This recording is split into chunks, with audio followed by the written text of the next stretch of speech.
Well, the conversation will begin from tennis. Brandon Nakashima brought his big hitting best to his opening match on Wednesday at the 2023 Miami Open, where the American prevailed 7-6, 6-3 against Oscar Otte to reach the second round of the ATP Masters 1000 event.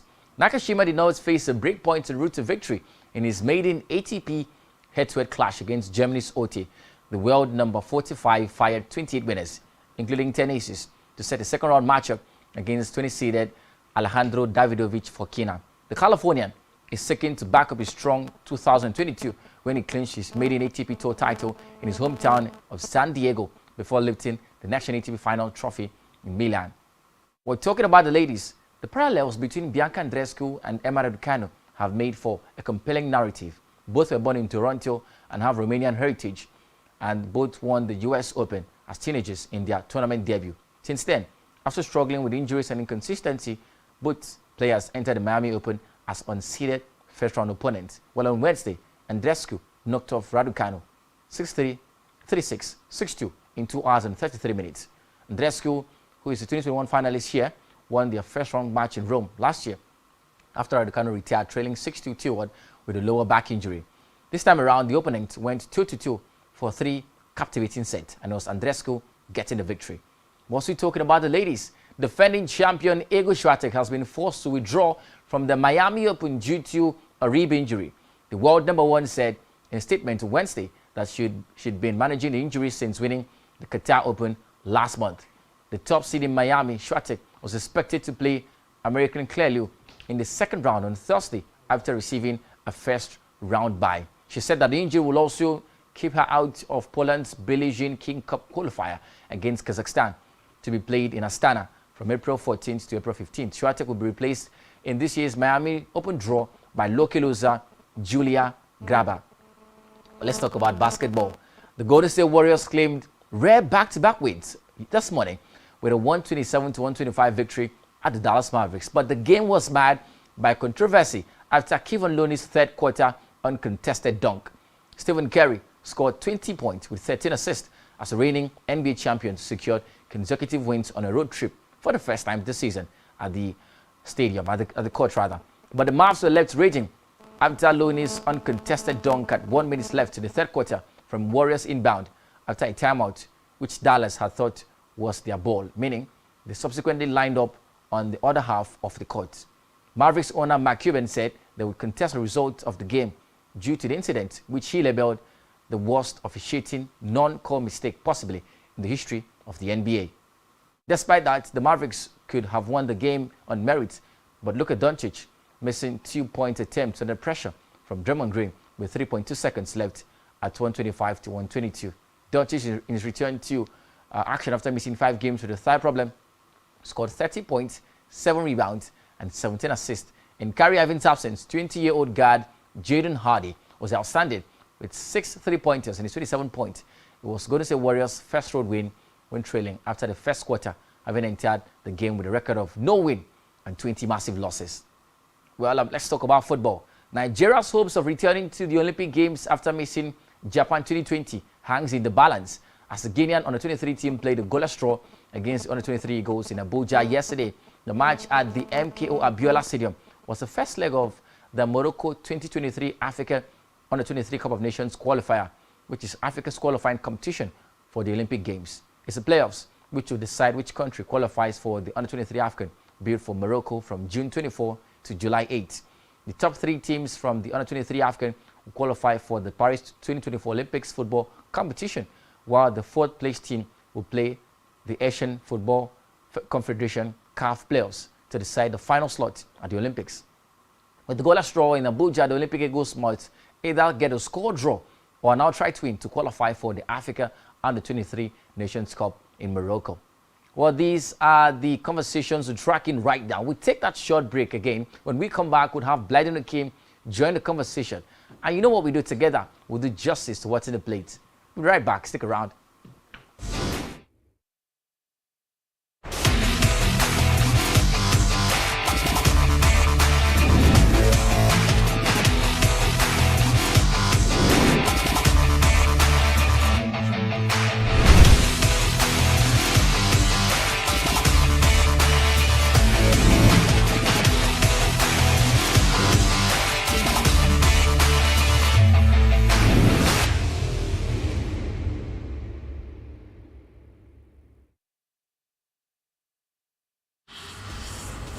Giannis Antetokounmpo and the Milwaukee Bucks playing host to the San Antonio Spurs. We get you started in the first quarter, and Drew Holiday has the right idea. Get it to the superstar. Giannis just trucking down the lane. Throws that one down. Nobody can stop him. Bobby Portis now misses the layup. Guess who's just hanging around? There goes Giannis with the rebound throwdown. Then the other guys start getting involved. Drew Holiday knocks down a jumper here in Milwaukee, up 28-18 in the second quarter. Devin Vassell knocking down a three. He had 16 points in the game. Then Keita Bates-Diop drives down the lane and just sort of cutting along the baseline, up off the glass. Bucket and the foul. He had 14 points in the game, and it was a 2-point game after the made free throw. Giannis straightened things out on the other end. Chris Middleton hits him on the alley-oop. Then Giannis with the no-look dime to Joe Ingles for the corner three at the buzzer. Milwaukee led it by 15 at the half. Third quarter, guess who? Drew Holiday lobbing it up to, there goes Giannis racing to the basket. He stuffs it home again. Then Giannis working on his fadeaway jumper game as he just bullies his way into the lane. Hits that shot. Then Giannis, how about some defense? Getting the chase down half-court block on Keita Bates-Diop. Giannis finished with 31 points and 14 rebounds in just 24 minutes of action. Joe Ingles pulls up and hits the three-pointer. He had 14 points in the game. Then Brook Lopez playing good D, and he's been playing good D all year long, gets the block. On the other end, Bobby Portis, how about a little hook shot for you as he's working in the post? A little jump hook goes down. And then Chris Middleton, how important is he for the Bucks? They lost him in the playoffs last year, and it cost him this year. Looking good there, 19 points, 10 assists, and Milwaukee gets a huge win, 130-94.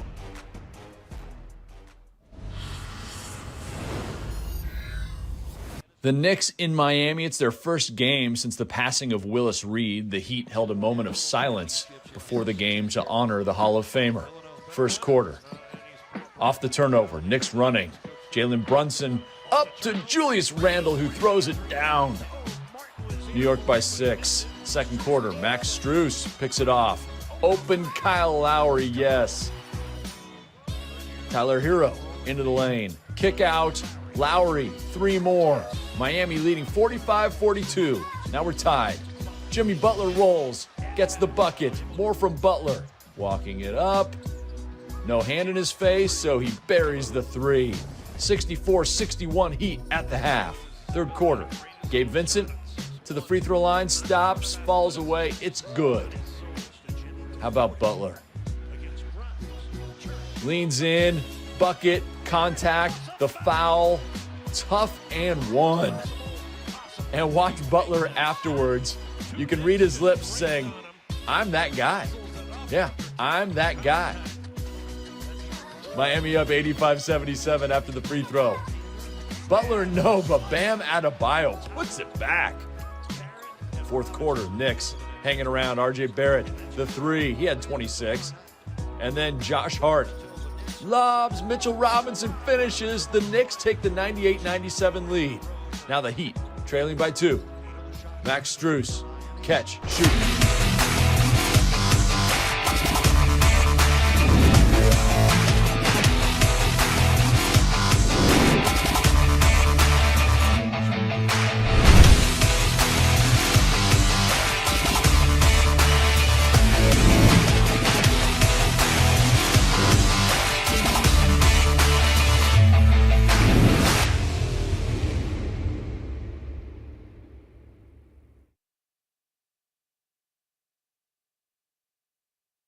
Hello, good morning.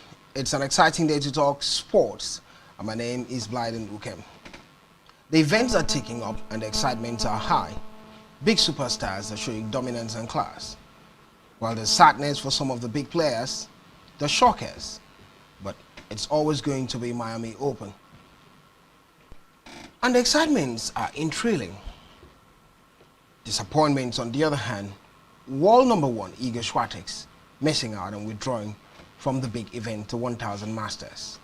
I have Marizona here with me for company. Mari. Yeah, Blyden, you sound a little sober. You know, I'm wondering if it's because the under 23 Eagles could not get to win for you, or maybe it's Igor Swiatek, you know, withdrawing ball. I think it will turn the energy up a little bit.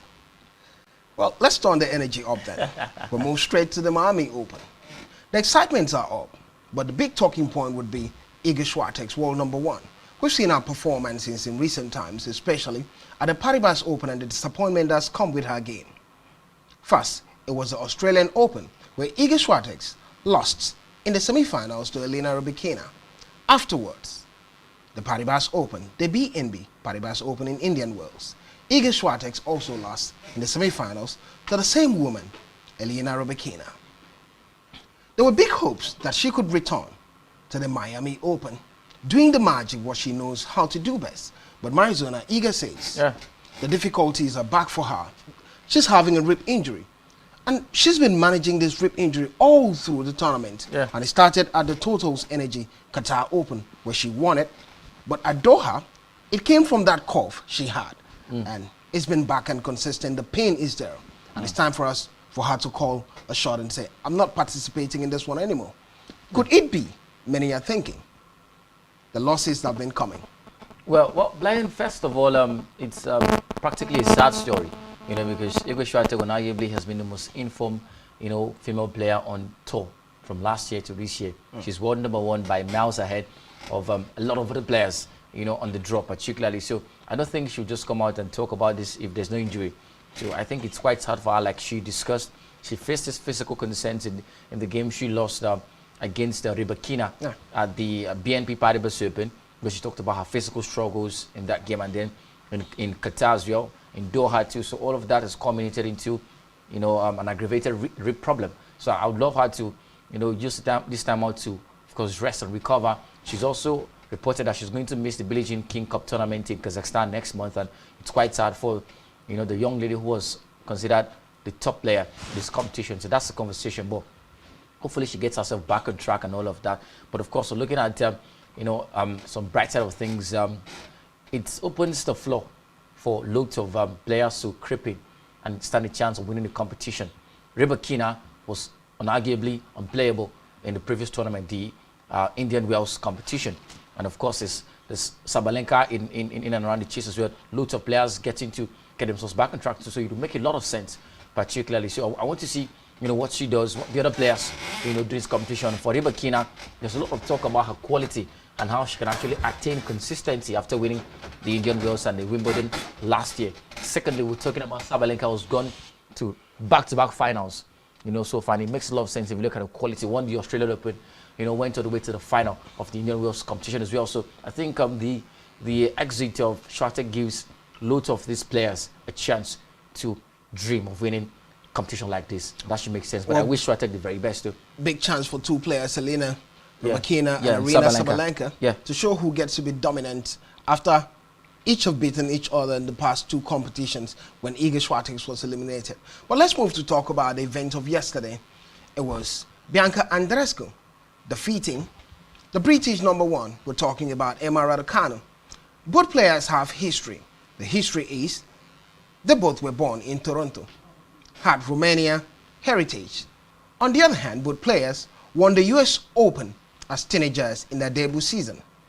But to cap it all, both have faced serious injuries in recent times.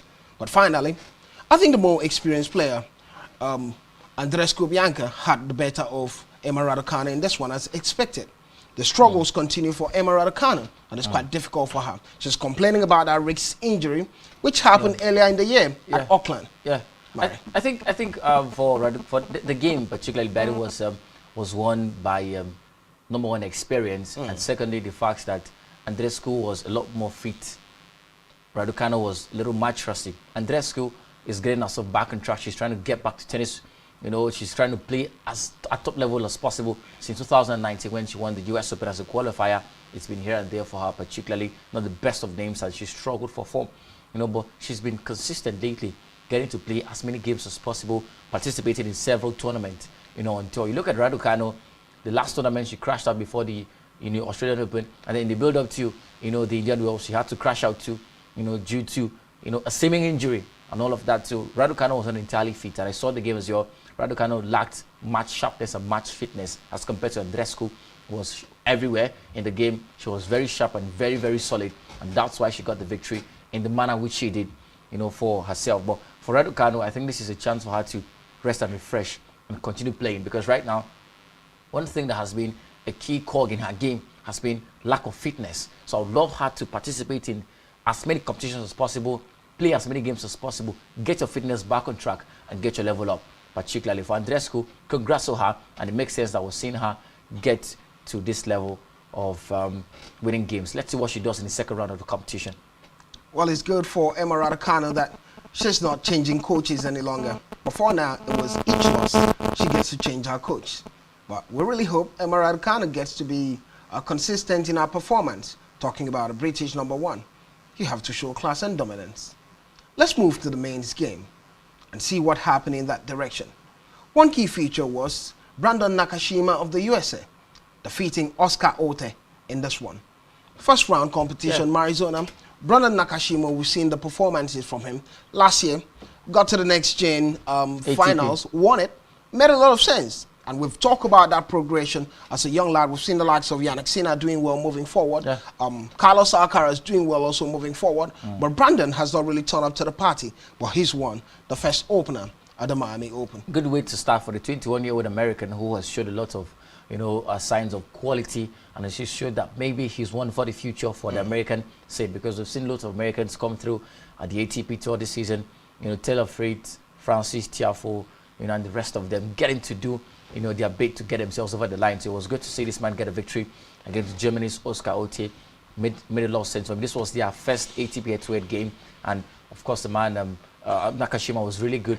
Fired loads of winners. Did not face any single break point in the game. And he showed you the sheer dominance in this game. But he faces Alejandro Davidovich Fokina next.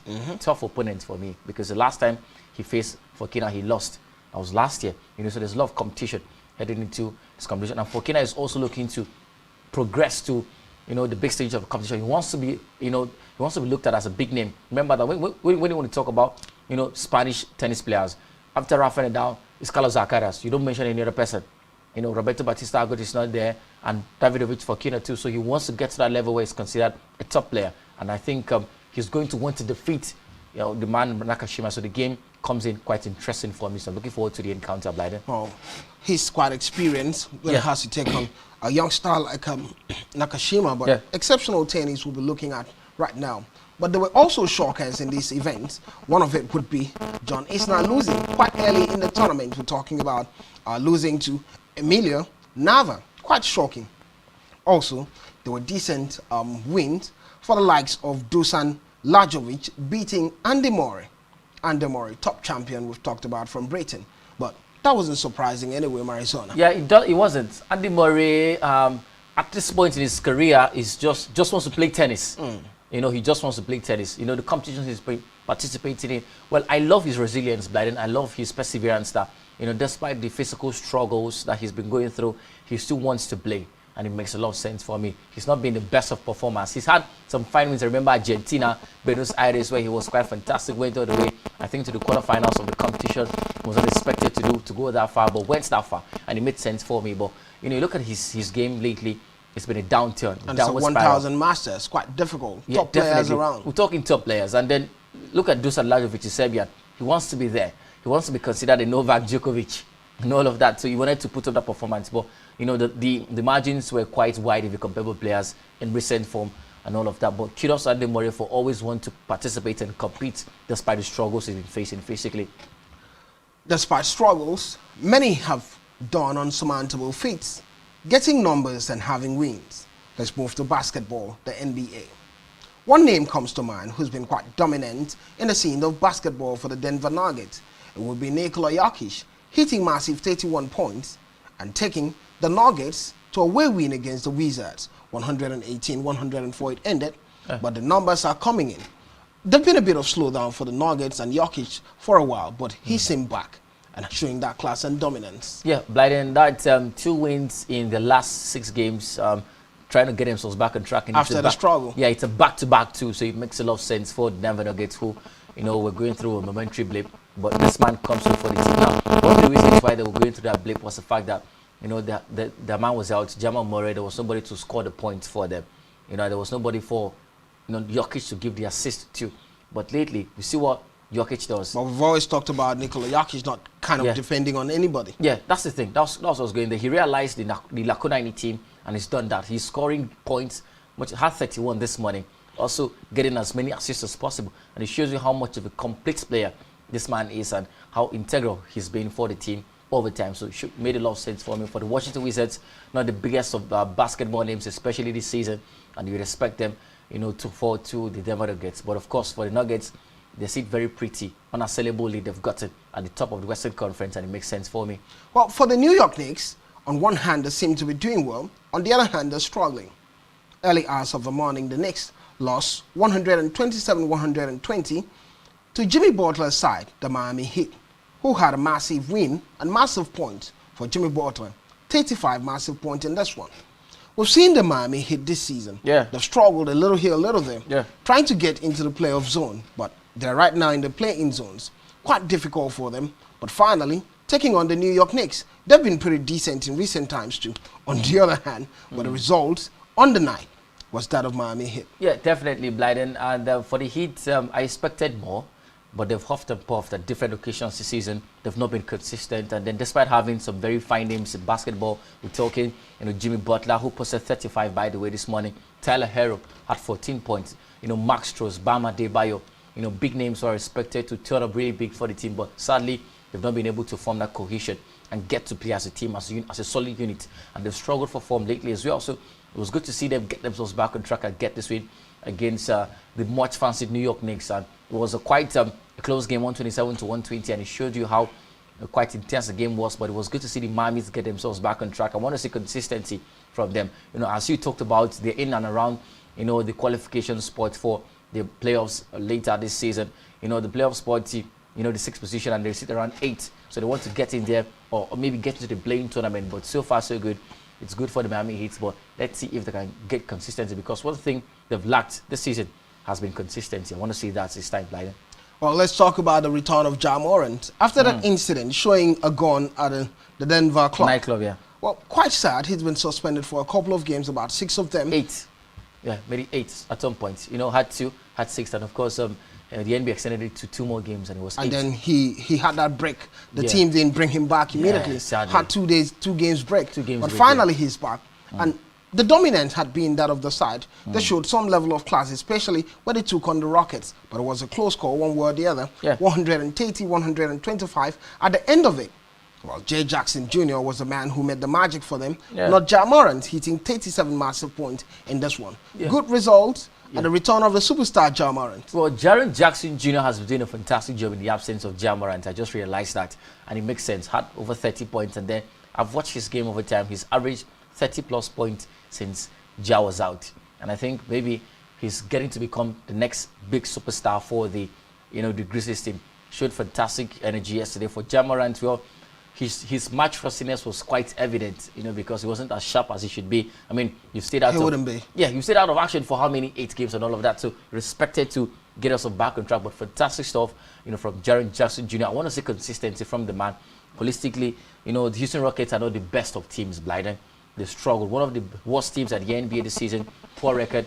Nothing exceptional from them particularly. So it was interesting to see how they got themselves back on track. For the Grizzlies, good stuff. And then the return of Morant should give them the needed mojo, needed motivation going forward, and it should make sense too. Well, in the news, we've talked about how the Golden State Warriors defeated the Mavericks already. Yeah. But let's look at the game between the Spurs and the Bucks. The Milwaukee Bucks had decent win against the Spurs, 130-94.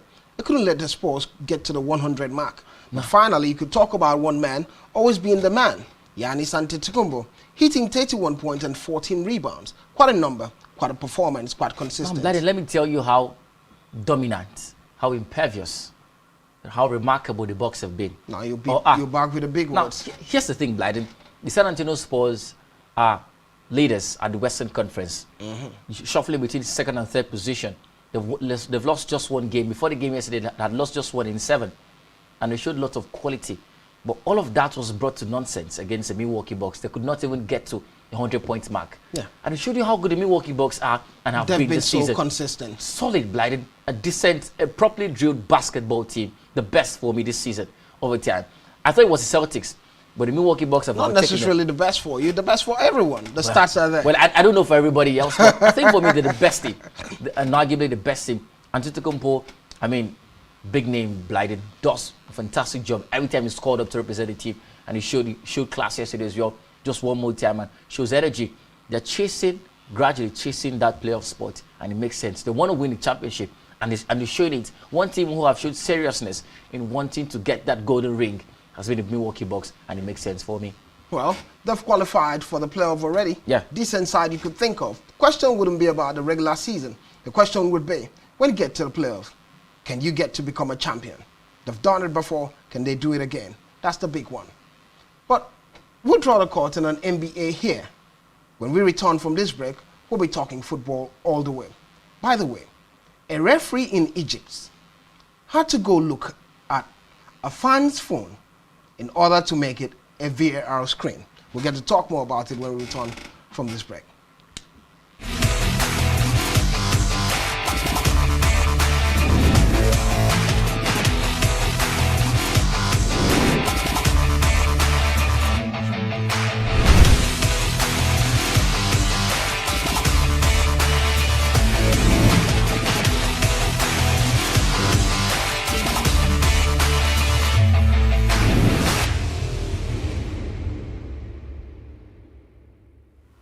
Welcome back. It's Sports Central. My name is Blyden Ukem, and Marizon is still here with me for company. We're going to talk about the very best of stories in football.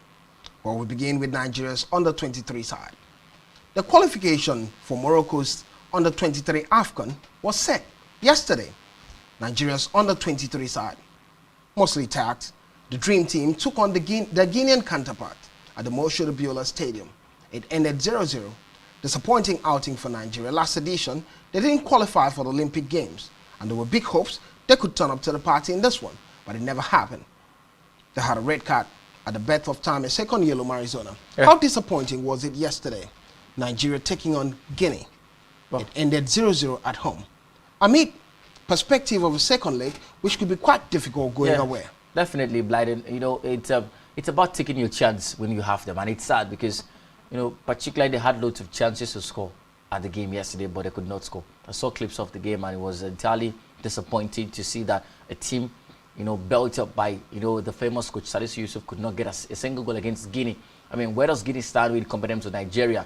It's a long way off. So I think it was quite sad talking about quality and the fact that, you know, they have to qualify for the AFCON under 23 first to also fancy chances of qualifying for the Olympics. We couldn't participate in 2020. Last time we were there in 2016. So we have to get ourselves back to that level where we consider a top country in African football. How slim is the chance now?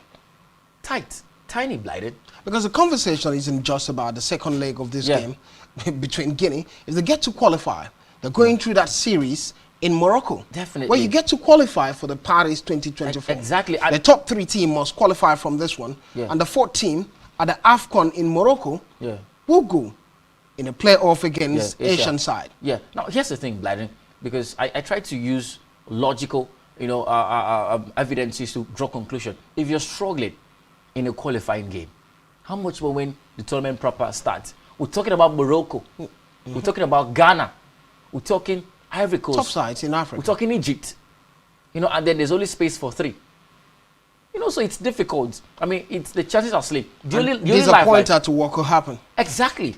Exactly, because I thought that this game was a dress rehearsal. You know, was a pointer to what we're going to see. If you beat Guinea well, you go to second leg away from home, defeat them if possible or get a draw.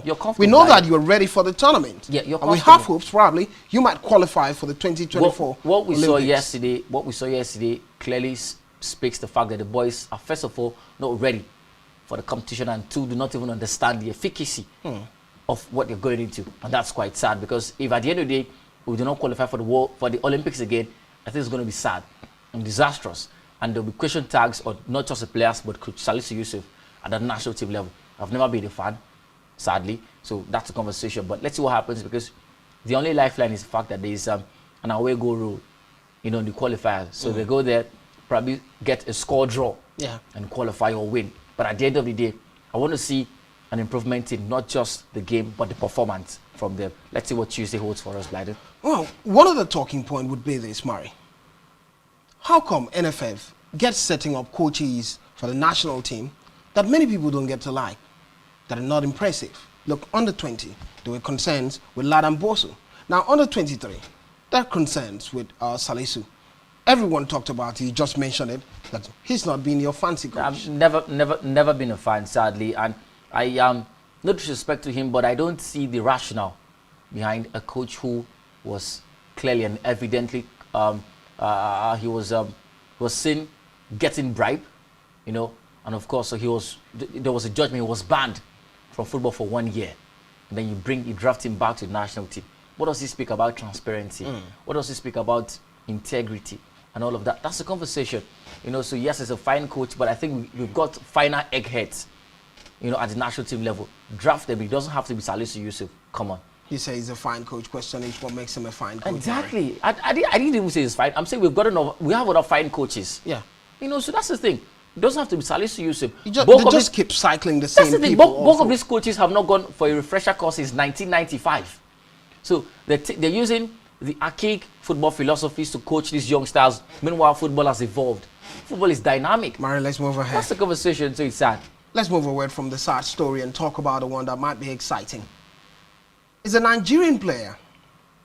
He's a winger in La Liga. Samuel Chukwueze, he's been nominated for the La Liga Player of the Month of March. Exciting stories from that angle. So far, La Liga had played, Villarreal rather, had played 3 games, and he's he's had 3 assists in Villarreal's 6 goals. Villarreal has amassed about 7 points in this tournament. Yeah. I mean, in March, out of how many? 9 points. 9, yeah. 7 points out of 9 points. And Chukwueze seemed to be the mastermind in terms of the assists. Good to know he's been nominated for Player of the Month, and it makes a lot of sense. It makes sense, Blyden, because he has been underwhelming if you look at his time at Villarreal so far, but recently makes a lot of sense. He's had a hand in almost every goal they've scored in the month of March, and we've not seen Chukwueze in this hot form like this since the first year he came into Villarreal. So I love what I'm saying from the man. I want to see consistency from him. He's not been able to get consistent. We've seen young stars come from the academy and have benched him. He had an injury at a time. Yeah, at some point, but always difficult to recover from that injury. There was a time the way he ought to. There was a time he was getting playing time but not performing at top level, and some people say it was a coach, because at some point I think it was Unai Emery there never really fancied his game and all of that. So it's good the new manager there loves what he's trying to do to the team, what he's bringing to the team. So it makes some sense for me. Congrats to the man. Man is focused on the Super Eagles game, and I want to see that energy from Villarreal to the national team later tomorrow, Biden. From Europe, Manchester United, we're moving to talk about Manchester United. The bidders at Manchester United have been given extension in the deadline. You know, Sheikh Jassim, and also British richest man, Jim Ratcliffe. The date was set at 9 p.m. UK time yesterday, but the extension has been done, Marizona. Quite exciting. Big talking points. We hear there are other investors who are coming in. Definitely. Bidders from the US.